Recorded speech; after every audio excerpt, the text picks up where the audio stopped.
राम राम, नमस्कार, आदाब, सत श्री अकाल। आपका स्वागत है गुरुग्राम प्लस में।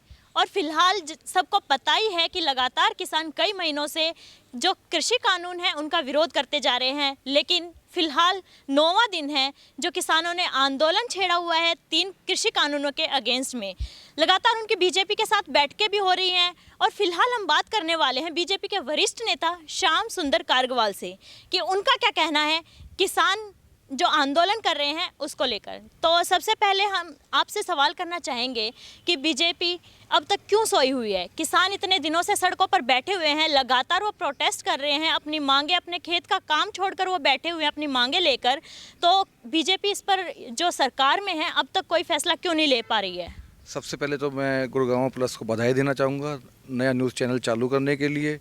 फिर उसके बाद जो आपका सवाल है किसानों की समस्या को लेकर, देखिए ये जो मुद्दा है बहुत ही संवेदनशील है और जो हमारे माननीय प्रधानमंत्री नरेंद्र मोदी भाई हैं वो किसानों के प्रति बहुत ही जागरूक हैं और वो उनको सर, वो जागरूक हैं तो वो सीधा फैसला क्यों नहीं ले पा रहे हैं अब तक?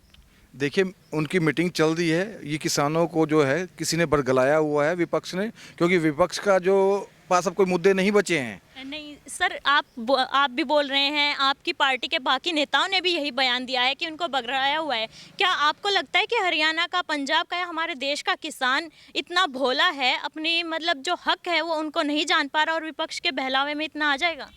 बिल्कुल, आप देखिए ना तो कोई एमएसपी हटाया जा रहा है और उल्टा किसानों को ये छूट दी गई। आपको मालूम होगा पहले जब ये कानून नहीं था उससे पहले किसान अपने शहर से बाहर दूसरे शहर में भी अपना फसल नहीं बेच सकता था। अब उसको पूरी छुट्टी है, वो कहीं पे भी अपनी फसल बेचे। अगर यहाँ पे मान लो 10 रुपये किलो सब्जी बिक रही है और वो दिल्ली में सब्जी 20 रुपये किलो बिक रही है, जाना उसको सिर्फ 50 किलोमीटर दूर है, वो डायरेक्ट दिल्ली भी जाके बेच सकता है।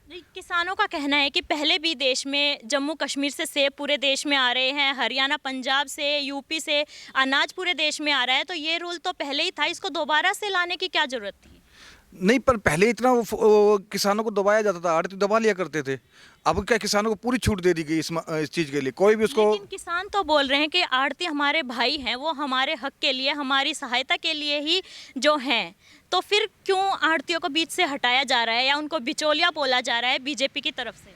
वो इसलिए कि पहले क्या होता था, किसानों का शोषण होता था, खास तौर पे जो छोटे छोटे किसान थे उनका शोषण होता था। जो आड़ती होते थे या जो बिचौलिया होते थे, जो बिचौलिया जो लोग होते थे, वो उनको महंगे ब्याज पे पैसा देके उनकी फसल को पहले से ही खरीद लिया करते थे, जिससे कि जो गरीब किसान था वो बेचारा और दब जाता था, क्योंकि जब उसको फसल का भाव जो मिलना होता था उसको वो नहीं मिल पाता था, क्योंकि वो तो पहले ही फसल बेच चुका होता था।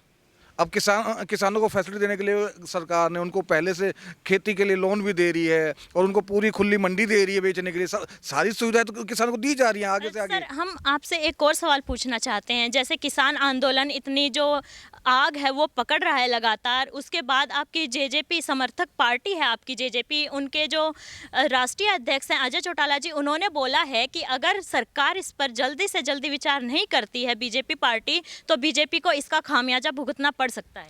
देखिए, मैं आपको और अपने किसान भाइयों को आश्वस्त करता हूँ इस चीज़ के लिए कि सरकार उनके लिए अच्छे से अच्छा सोचेगी और सोच रही है, और आगे भी उनका जिस चीज़ में भला होगा वही वो कदम उठाएगी।